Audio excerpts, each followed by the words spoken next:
Nabi Muhammad SAW mulai berdakwah ketika setelah mendapatkan wahyu yang kedua, yaitu surah Al-Mudaththir ayat 1-7.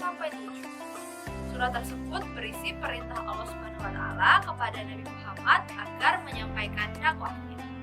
Dalam menyebarkan agama Islam, Nabi Muhammad memiliki beberapa strategi agar terhindar dari pertentangan. Strategi yang digunakan oleh Nabi Muhammad yaitu berdakwah secara sembunyi-sembunyi dan berdakwah secara terang-terangan. Nah, bagaimana ya peristiwa lengkap dari kedua dakwah tersebut? Yang pertama yaitu berdakwah secara sembunyi-sembunyi. Nabi Muhammad mengawali dakwahnya dengan cara siri, yaitu sembunyi-sembunyi.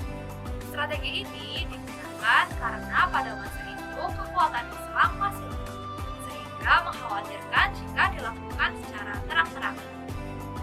Pada masa ini, Rasulullah SAW mengajak orang-orang yang berada di lingkungan terdekatnya, yaitu keluarganya sendiri.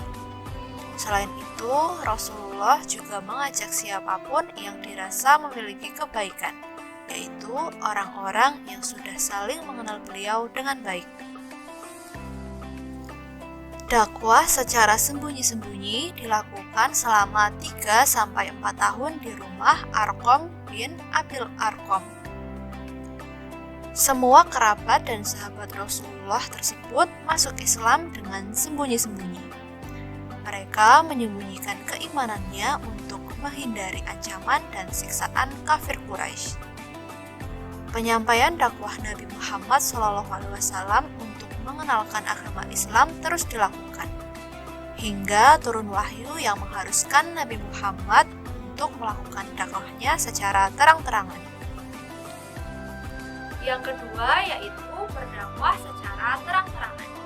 Dakwah secara terang-terangan dimulai saat turunnya firman Allah, yaitu Quran Surah Al-Hijr ayat 94 yang artinya, maka sampaikanlah olehmu secara terang-terangan segala apa yang diperintahkan kepadamu dan berpalinglah dari orang-orang yang musyrik.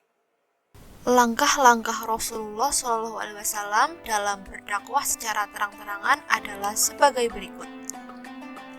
Yang pertama, mengundang kaum kerabat keturunan Bani Hashim.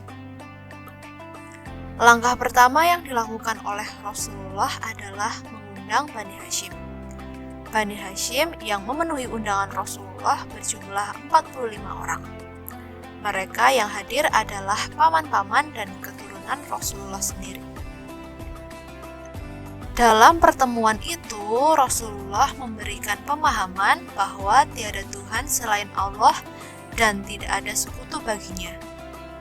Rasulullah juga menerangkan bahwa ia adalah utusan Allah SWT yang diutus untuk menyebarkan agama Islam kepada manusia.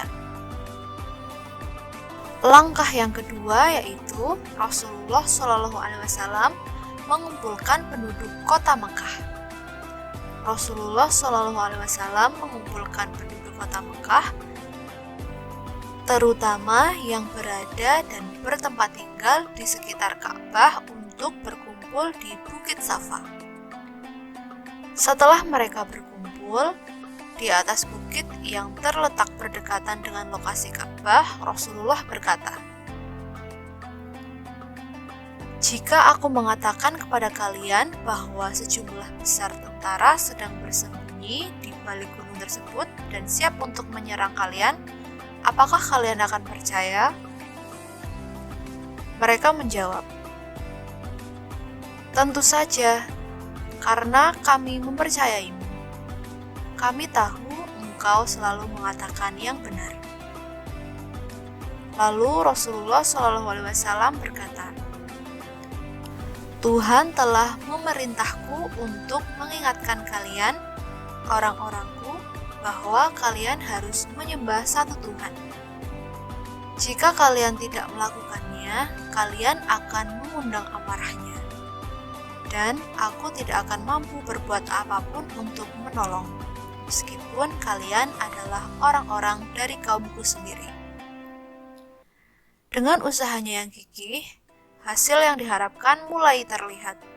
Jumlah pengikut Nabi yang tadinya hanya 12 orang semakin hari semakin bertambah.